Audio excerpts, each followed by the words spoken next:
There is no such thing as job security in game development, and while no one's talking about it, you surely need to start paying attention. The gaming industry is in one of its worst stages. Thousands of developers are chasing new jobs where there is such a little job offering. This creates a cutthroat environment in which it's nearly impossible to stand out, and worst of all, it's cheaper than ever for companies to lay off people. And you might think that getting a job in the industry gives you security, even if you're fired. But after being laid off myself, I can assure you that's not the case. That's why after going through this job loss, I've been working my ass off of creating true job security for myself, and I want to share with you how you can do it too. Because at the end of the day, true job security doesn't exist. All we can do is create a safety net and build a skill wardrobe which will allow us to get another job in no time.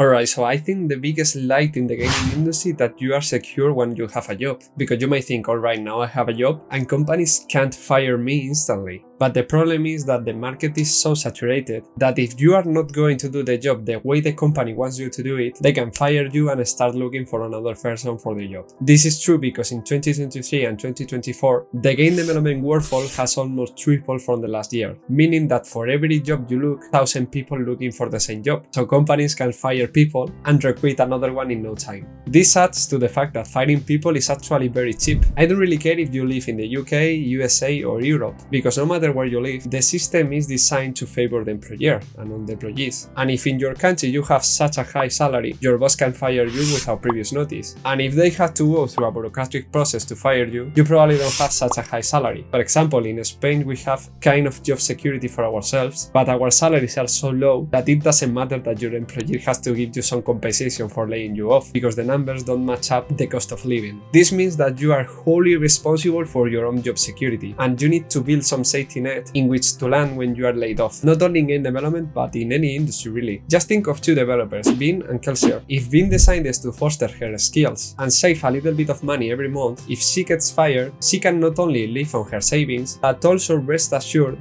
that she has the knowledge and skills to find another job before she runs out of money. In contrast, if Kelsier decides to take a job which gives him a lot of money and allows him to live wild for a year, and then is also fired, he can lose all of his money and have no skill nor knowledge find another job so easily. Meaning that if you want to rest assured that no matter what happens you are gonna be safe, you need to focus on two things: building a financial safety net and making sure your knowledge and skills are in place.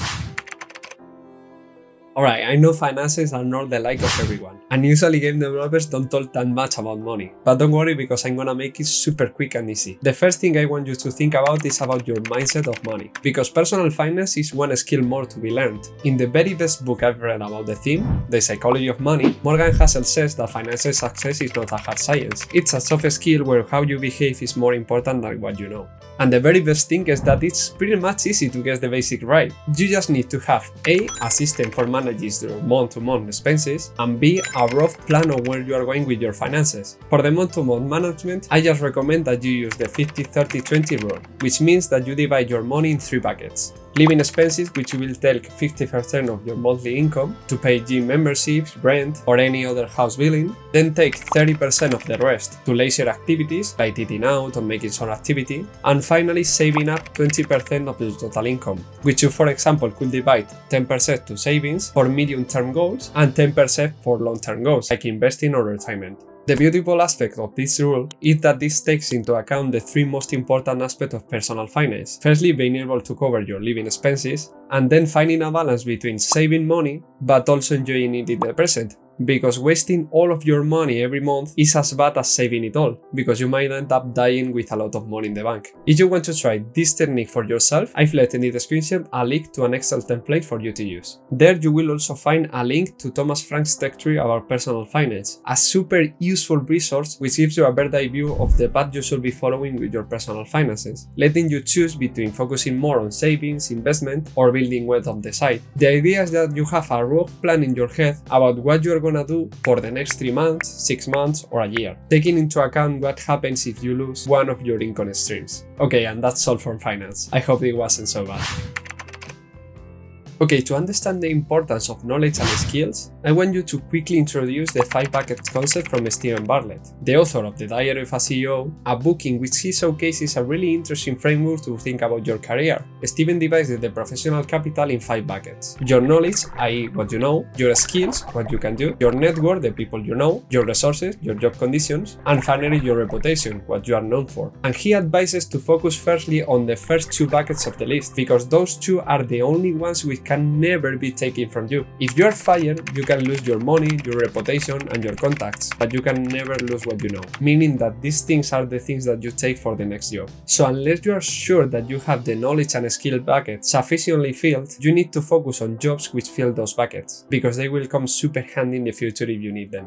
And another stream of job security is having multiple plans for when things go wrong. Having your plan A, which is your regular job, but also plan B, C, D, or even E to explore if you need to. Quoting again Morgan Hassen on The Psychology of Money, the most important part of every plan is planning on your plan not going according to plan. And here exercises like the Odyssey plan for designing your life are super helpful. In this exercise, the idea is to think of 3 different paths. Firstly, the path you are following right now. Second, a path which is a little bit different. And thirdly, and most interested of all, the path you'll follow if money and what other people said were no matter. The idea is to think about how your life will be in 5 years from now if you follow each of these 3 paths and explore how you feel about them, because when we deeply think how our lives will look like on each of these paths, we can discover if we really like them or not. And I know this might sound controversial from some people, but I think you should seriously consider starting a side hustle as one of those 3 paths, because I don't know about you, but I did my calculus when I started my job, and there is no world in which I can afford the lifestyle I want with just a regular 9-to-5 job. So I need to find more income streams for my life. And I know the side hustle space is a little bit toxic, but you know, for one side, it's totally possible to build wealth without burning out. But there is also no way that you're gonna build a company without working your ass off. So I think you need to find a balance between these 2 facts. And you know, if you've just been laid off, maybe it's a good opportunity to explore this side hustle you've been thinking about and foster this knowledge and skill that you're gonna need for your next job. If that's the case, I have a video right here talking exactly about that, what to do when you have been just laid off in game development. I hope you find it helpful. Thank you so much for watching, and I'll see you later. Bye bye.